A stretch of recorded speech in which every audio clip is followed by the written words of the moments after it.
Terima kasih Anda masih bersama kami di Sudut Pandang. Kita akan kembali melanjutkan perbincangan kita malam hari ini. Saya masih akan ke Mas Tengku Rifki.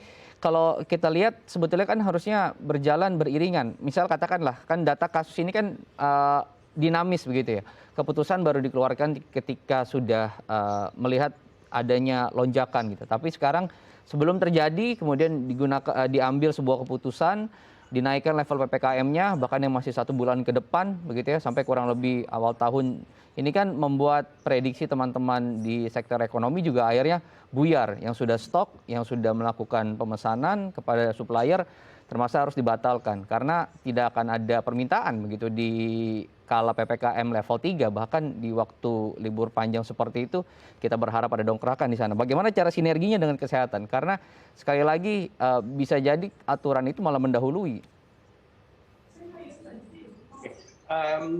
Ini sebetulnya kembali lagi dengan bagaimana pemerintah menyusun proyeksi pertumbuhan ekonomi.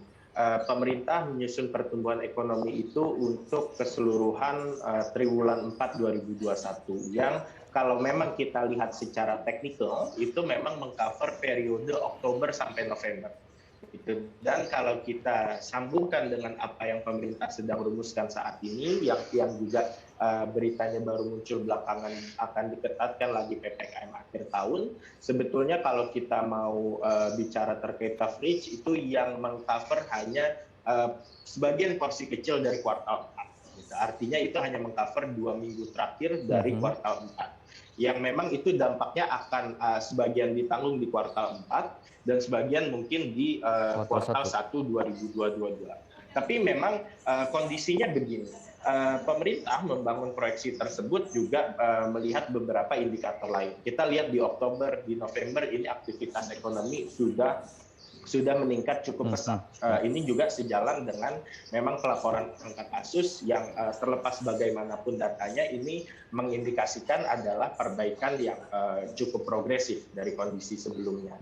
Jadi saya rasa memang kalau kita berbicara dalam konteks triwulan 4 cukup masuk akal pemerintah memfokuskan memproyeksikan pertumbuhan ekonomi di 5 atau 6%. Tapi yang ingin saya tekankan sekali lagi bukan itu poinnya. Kita nggak berfokus pada angka triwulan 4, triwulan 1 atau triwulan 2 saja gitu. Kita perlu lihat secara garis besar karena kita sudah melihat kasus-kasus seperti ini sebelumnya. Pemerintah gagal paling tidak walaupun sudah diberlakukan kebijakannya, paling tidak masih terjadi kebocoran saat Lebaran kemarin.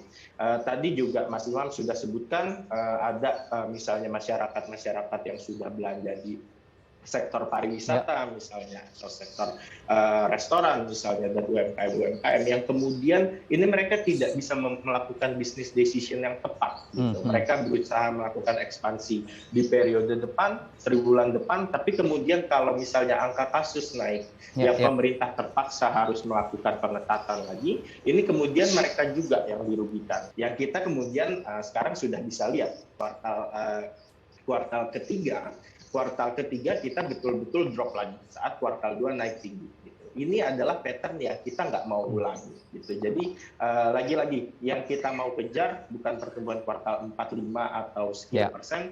Yang kita mau adalah kita positif, kuartal berikutnya positif lagi, dan ini trennya terus meningkat. Ini kuncinya adalah penanganan kesehatan yang fokus dan konsisten.